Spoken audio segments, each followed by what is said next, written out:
Existe um candidato à presidência que pretende acabar com o Bolsa Família no esqueleto que encontra-se, que pretende fundir mais de 4.000 municípios e que, além disso, pretende, já no primeiro dia de mandato, combater o crime organizado. O seu nome é Renan Santos e hoje nós estaremos aqui fazendo uma avaliação que nós nunca fizemos sobre um político e o resultado não é aquilo que você imagina, ok? Então, pela primeira vez, um nome ligado ao movimento Brasil Livre, o famoso MBL, chega hoje com a chamada terceira via, já entre 10 a 11% aí na corrida presidencial. Ele, né, o Renan Santos, ele foi oficializado como candidato à presidência, juntamente com Haroldo Medina, que vai ser então o seu vice. Mas antes aqui de estarmos comentando e dialogando acerca da pessoa, né, da figura do presidenciável Renan Santos, nós precisamos fazer uma pergunta: quem é Renan Santos? Então, através de algumas pesquisas, e assim, não sei de fato se realmente essas pesquisas contêm atos fidedignos, mas digamos que o seu nome é Renan Antônio Ferreira dos Santos, ele tem 42 anos, é paulistano de Moca, aqui consta que ele é formado em Direito, mas eu já vi o próprio candidato falando que ele teve que deixar para trabalhar a universidade, né, que estudou no Centro Acadêmico 11 de Agosto, nos berços históricos da política estudantil brasileira. Sua trajetória pública, né, começa em 2014, nós sabemos aí o papel do MBL, né, com relação ao impeachment da então presidente Dilma Rousseff.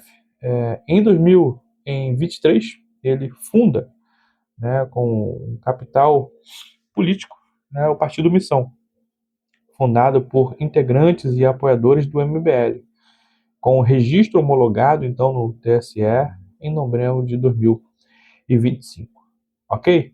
Então, ele contém, né, um plano de governo, que é o famoso livro amarelo, que é parte de um projeto ainda maior, né, que é o escopo também de governo aí e divisão do Missão, né, com o título Missão 2026.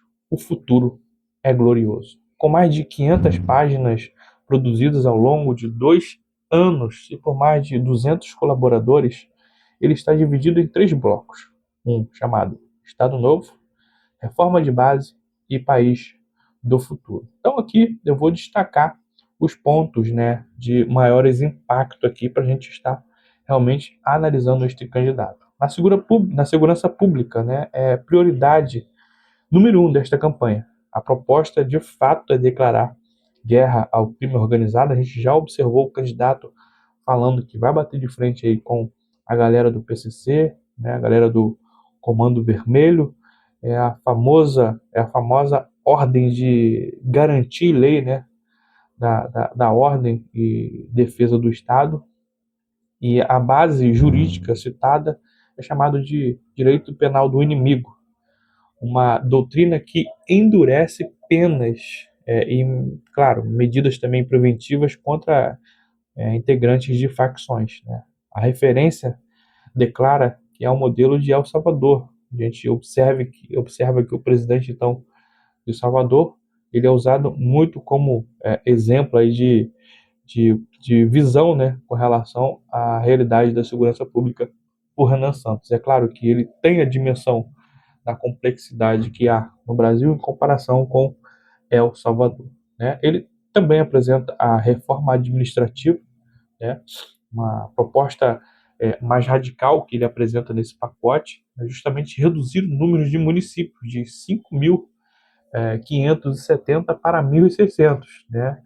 Aí observamos realmente uma grande coalizão, né, ou melhor, uma grande consolidação municipal, né, que seria uma fundação de cidades consideradas financeiramente inviáveis, ou seja, que depende hoje quase que inteiramente de repasses e despesas, né, que são despesas federais. Observamos também a assistência, né, social, e claro que o grande plano de governo com relação à atualidade, nós sabemos, a ação no Brasil é o Bolsa Família, né, e ele vai ser substituído por frentes de trabalhos remuneradas, né, atreladas a programas aí de qualificações profissionais, com o argumento de estimular a entrada, então, no mercado formal. Observamos, então, que na educação vai, né, encerrar, por exemplo, tem como proposta o fim do sistema de cotas raciais e sociais nas universidades públicas, né, substituído por um sistema de bolsas por mérito. Também a proposta de militarização, né, de escolas em áreas de maior vulnerabilidade. A referência declara que é um modelo de El Salvador. A gente observa que o presidente, então, de Salvador, ele é usado muito como exemplo aí de visão, né, com relação à realidade da segurança pública por Renan Santos. É claro que ele tem a dimensão da complexidade que há no Brasil em comparação com El Salvador, né? Ele também apresenta a reforma administrativa, né, uma proposta mais radical que ele apresenta nesse pacote, é justamente reduzir o número de municípios de 5.570 para 1.600, né? Aí observamos realmente uma grande coalizão, né, ou melhor, uma grande consolidação municipal, né, que seria uma fundação de cidades consideradas financeiramente inviáveis, ou seja, que depende hoje quase que inteiramente de repasses e despesas, né, que são despesas federais. Observamos também a assistência, né, social, e claro que o grande plano de governo com relação à atualidade, nós sabemos, a ação no Brasil é o Bolsa Família, né, e ele vai ser substituído por frentes de trabalhos remuneradas, né, atreladas a programas aí de qualificações profissionais, com o argumento de estimular a entrada, então, no mercado formal. Observamos, então, que na educação vai, né, encerrar, por exemplo, tem como proposta o fim do sistema de cotas raciais e sociais nas universidades públicas, né, substituído por um sistema de bolsas por mérito. Também a proposta de militarização, né, de escolas em áreas de maior vulnerabilidade. Há também uma proposta fiscal, que é conhecido, né, e ele chama de PEC de transição, baseado no projeto já apresentado então pelo deputado federal Kim Kataguiri, né, do próprio Missão, buscando equilíbrio aí fiscal, inclusive desindexando aí, né, no caso, os benefícios providenciários e assistenciais do salário mínimo, né? Há também um plano que tem causado bastante burburinho, que é o plano de habitação. Ele busca, então, desfavelizar o Brasil, né, em aproximadamente 10 anos, com uma urbanização aí das áreas ocupadas, né, e, claro, combate realmente firme aí com relação ao crime organizado, né? O próprio Renan, ele resume, né, essa realidade, essa inspiração no plano, uma fase que a imprensa repetiu bastante, né, que é um projeto que vai chamar de Vargas a Milei, né, recuperando a lógica da reorganização do Estado da era de Vargas, mas com a ortodoxia fiscal e a linguagem libertária de Javier Milei, né? Então, assim, diante desta análise inicial, né, há pelo menos quatro frentes aí de críticas que vale a gente ter uma noção, né? Primeiro que a viabilidade institucional, fundir 3.900 municípios, né, esbarra aí, por exemplo, na Câmara dos Vereadores, né, prefeituras, identidade local e uma Constituição que blinda, no caso, a autonomia municipal, né? Uma proposta de reforma de Estado em uma escala histórica do tipo que dificilmente passa, no caso, inteiramente pelo Congresso, né?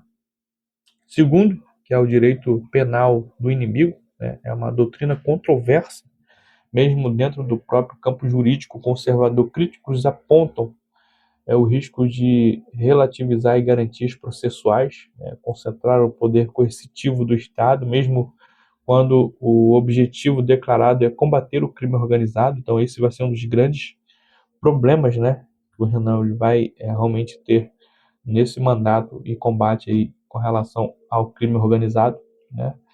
E o terceiro, né, o tamanho da candidatura frente ao tamanho do plano.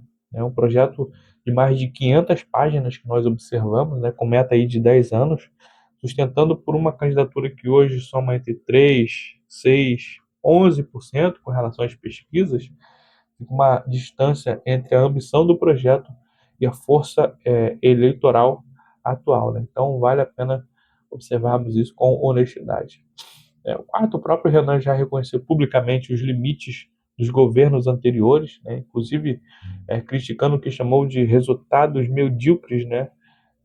Tanto do PT quanto da gestão Bolsonaro, o que é coerente, mas também levanta uma pergunta muito óbvia: o que garante que a execução, né, de Renan seria talvez diferente? Dito isso, é justo reconhecer o oposto também. É um dos poucos planos, né, de governo desse ciclo aí 2026 apresentado com tantos detalhes, que permite exatamente este tipo de escrutínio e este tipo de conversa que nós estamos aqui, né? Então, muitos candidatos realmente não oferecem isso. Então, o Renan está muito à frente neste sentido. Agora, o que eu prometi logo no início, né, que seria uma análise sobre essa realidade, moldada aí pelo pensamento cristão, certo? Que assim são raramente usadas nos dias de hoje para avaliar qualquer tipo de poder, projeto de poder de qualquer lado do espectro, né? Primeiro, é chamado a ferramenta de teste de esferas, né? A ideia é o seguinte: nós temos aí o Estado, nós temos a família, a igreja, a escola, e município, que são esferas e que possuem, né, suas autoridades próprias. E nenhuma delas deriva de um poder, digamos, central, né? E nenhuma também deveria ser engolida por esse poder central. Junto disso vem a noção de que Deus, por exemplo, sustenta todas essas ordens. A justiça, a beleza, e a gente consegue observar essa realidade até mesmo fora da igreja. Significa realmente que o engajamento político ele não é opcional e nem ingênuo.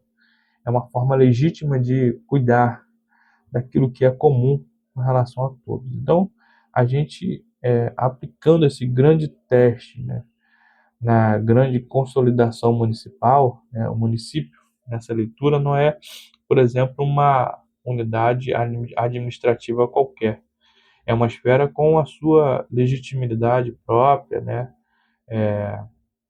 É uma esfera que é mais próxima do cidadão, e que de fato isso demonstra que nenhuma das outras esferas são capazes de alcançar, né?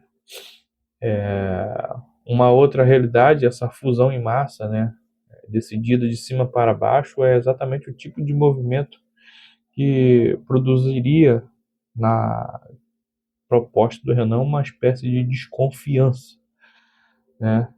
Mesmo que eu concorde aí com o diagnóstico fiscal, né? E o que motiva ele também é justamente isso. Agora, é uma realidade que a gente precisa refletir, né? Já agora, a proposta de substituir o assistencialismo por passivos de trabalho, qualificação profissional, passa bem nesse teste, né? A gente tem que realmente passar bem nesse teste porque ele dialoga com a ideia de vocação, com a ideia de dignidade do trabalho, né? E a segunda ferramenta também que eu apresento para vocês é o teste de coerência, né? Toda proposta política, ela nasce de uma visão com relação a este mundo, tá? Mesmo quando ninguém declara isso, o que de fato nós observamos e a gente precisa perguntar se essa visão ela é coerente com a realidade, com que ela está ali dialogando, né? Incluindo, por exemplo, a dignidade de cada pessoa. Então, assim, o alerta central aqui é contra o pragmatismo sem base, né? Soluções eficientes que resolvam o sintoma, mas corroem no processo, num princípio que é maior. E é exatamente aí que o direito penal inimigo pede um pouco mais de cautela, né? É uma resposta muito pragmática para um problema muito real. De fato, cara, o crime organizado ele tem assolado, né, os cidadãos brasileiros, né? Mas o que esse teste ele tem que perguntar é se o fim justifica sozinho o meio, né? Se tratar parte da população como inimigo do Estado, né? Claro que não falo dessa população, pessoas, né? Não me refiro a bandidos, né? Como população, mas observar, certo? Com muito cuidado as definições que nós precisamos colocar com relação a isso. Então, assim, juntando esses dois testes, o Renan Santos ele tem bastante mérito com relação aos diagnósticos, né? O Estado realmente está inchado, cara, a insegurança está fora de controle. O assistencialismo ele é usado hoje como muleta, ele não presta nenhum tipo ou ele não gera nenhum tipo de autonomia, né? E essas duas ferramentas nos convidam a olhar não só para o problema, certo? Que essa proposta ela pretende resolver, né? Mas, mas precisamos realmente olhar com que princípio, né? Essas propostas estão aí dialogando. Então, de novo, isso não é algo exclusivo, assim, no caso dessa candidatura, e é um teste que vale aplicar aí, certo? Para qualquer plano de governo, de qualquer aspecto, né, digamos assim. Então, o Renan Santos chega em 2026 com uma candidatura muito organizada, tá? Um plano de governo muito bem detalhado, com uma base de apoio jovem crescente, né? E isso realmente traduz em votos, tá? E uma outra pergunta que a gente precisa realmente analisar é olhar para os outros candidatos. Será que realmente estes outros candidatos aí estão preparados, né? Então, se esse tipo de análise de fato te interessa, né, deixa nos comentários quem você quer que a gente, no caso, é, analise, né, como régua aí no próximo vídeo. Tudo bem, pessoal? Então, não deixe de curtir, não deixe de compartilhar aí. Um forte abraço.